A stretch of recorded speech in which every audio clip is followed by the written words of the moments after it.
Shalom, kebenaran hari ini 29 Desember 2022 dengan tema Didewasakan lewat masalah.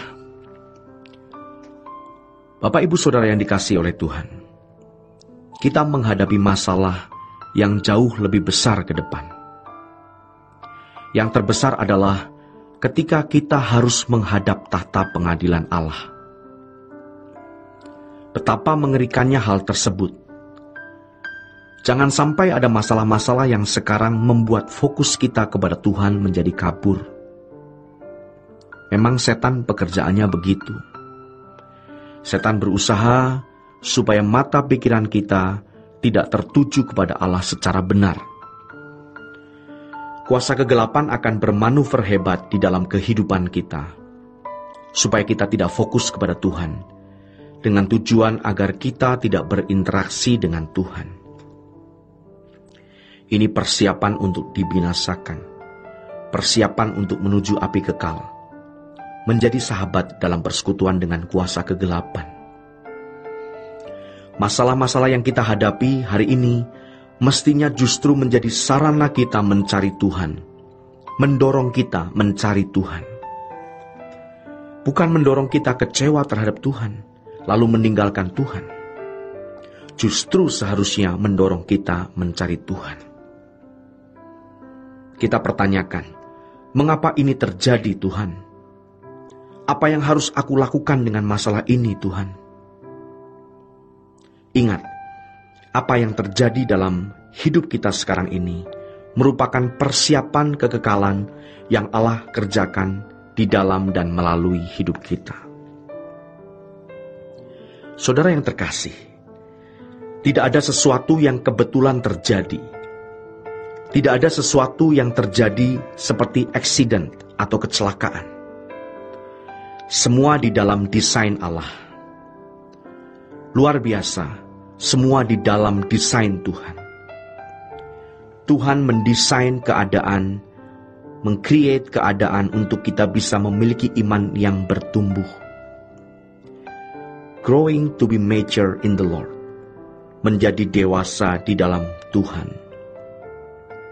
More and more to be like Christ. Terus bertumbuh dan makin seperti Kristus. Karenanya kita harus sungguh-sungguh fokus kepada Tuhan. Jangan sampai menyimpang ke kanan atau ke kiri karena situasi keadaan hidup kita yang menyakitkan, yang mengecewakan, yang berat. Ingat nasihat Tuhan kepada Yosua. Jangan menyimpang ke kanan atau ke kiri. Teguhkanlah hatimu. Jangan hanyut. Jangan tenggelam dengan masalah-masalah kecil yang kita hadapi. Dikatakan kecil karena tidak sebanding dengan guncangan dahsyat yang akan terjadi ke depan. Sebesar apapun masalah kita, tidak ada artinya dibanding guncangan yang akan terjadi ke depan. Apakah bencana alam? Apakah perang? Apakah pandemi penyakit? Atau faktor lain yang dahsyat? Yang penting bagi kita adalah bagaimana mempersiapkan diri kita agar bisa layak menghadap Tuhan. Itu yang penting. Bagaimana kita berjuang menjadi anak-anak Allah yang benar-benar berkenan di hadapan Tuhan. Itu yang kita perkarakan dan kita persoalkan. Saudara terkasih, masalah masih ada, problem masih bertumpuk, tetapi kita tidak hanyut. Bahkan kita harus dapat menimba kebenaran, menimba hikmat dari apa yang terjadi di dalam hidup kita. Karena ternyata kejadian-kejadian yang Tuhan izinkan kita alami itu adalah persiapan untuk menghadapi keadaan yang makin memburuk ke depan. Di sini kita harus memiliki jangkauan pandang yang jauh ke depan. Jadi jangan picik, jangan naif. Jangan terikat, terbelenggu, terpaku oleh masalah-masalah yang terjadi di sekitar kita sekarang.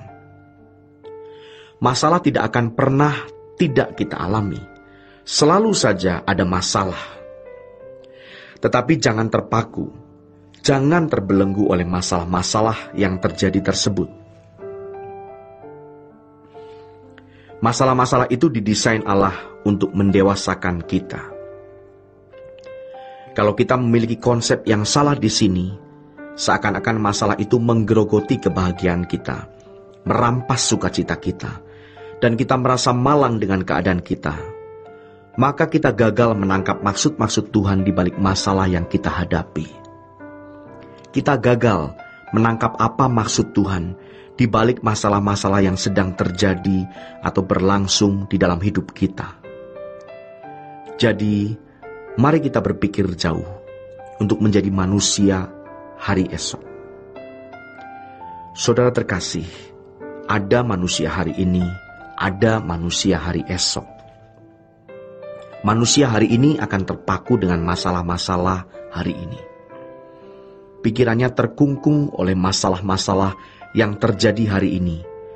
Dia tidak melihat kehidupan yang akan datang, yang masih sangat jauh. Terbelenggu oleh masalah-masalah yang terjadi. Orang-orang yang berpikir pendek, orang-orang naif, orang yang dangkal berpikirnya. Orang-orang seperti ini kasihan.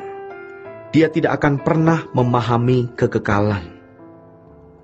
Hal ini bukan hanya terjadi atas mereka yang tidak berpendidikan. Orang-orang yang berpendidikan justru malah terkontaminasi, teracuni oleh berbagai filosofi dunia. Belum lagi kesenangan-kesenangan dunia membuatnya tidak tertarik kepada masalah-masalah kekekalan. Suatu hari ketika orang di ujung maut berbaring di ruang ICU misalnya, atau terletak di pinggir jalan karena kecelakaan, tengah malam tak ada orang yang membantu.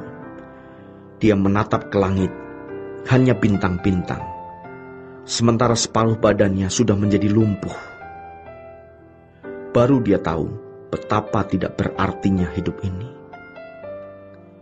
Fakta-fakta ini telah terjadi dalam kehidupan banyak orang atau orang-orang tertentu, dan juga bisa terjadi di dalam hidup kita. Kematian bisa menjumpai kita setiap saat. Jadi kita harus melihat ke depan. Jangan kita terkungkung dengan masalah-masalah yang terjadi. Demikianlah renungan pada hari ini. Tuhan Yesus memberkati.